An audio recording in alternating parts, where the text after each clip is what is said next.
வரி இன்னும் குறைக்கல சார். சும்மா அது கண் துடைப்புக்கு தான் சார். ஜிஎஸ்டி வரி குறையல. இவன் 2.5%, அவன் 2.5%, சென்ட்ரல் 2%, ஸ்டேட் 2% போடுறான். அது இவர் யார்? நம்மளுடைய வரி பணம் தான். வரி பணத்தை போட்டு வச்சு இவங்க கண்மூடித்தனமாக இவங்க பண்ணிக்கிட்டு உட்காந்துருக்காங்க. இதில் குறைஞ்ச பாடு எதுவுமே இல்லை, எதுவுமே கிடையாது. நம்ம மக்கள் உழைச்சிக்கிட்டு தான் இருக்கணும். மேலே இருக்க தான் செய்கிறான். வேறு ஒன்றுமே கிடையாது. இதெல்லாம் சும்மா அது சார். அது இதே சென்ட்ரல் கவர்மெண்ட்டாலும் சரி, ஸ்டேட் கவர்மெண்ட்டாலும் சரி, யாரும் ஸ்டெப் எடுத்து போகிறது கிடையாது. இது எதுக்கு குறைச்சிருக்கிறாங்கன்னு அரிசி பருப்பு அதுக்கெல்லாம் கிடையாது.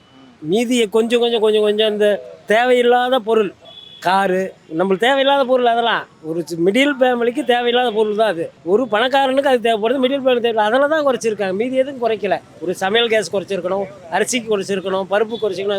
அது இல்லை, அரிசிக்கு ஜிஎஸ்டி போட்டுக்கிறான். 1 கிலோவை சேர்த்துருக்கா 26 கிலோவா? அது எந்த விதத்தில் நியாயம்? 26 கிலோ போட்டால் தான் ஜிஎஸ்டி இல்லைன்றாங்க. 25 கிலோவுக்கு ஜிஎஸ்டியா? என்ன ஒன்று, ஒரு எண்ணெய் மட்டுக்கு தான் ஜிஎஸ்டி போகிறது கிடையாது.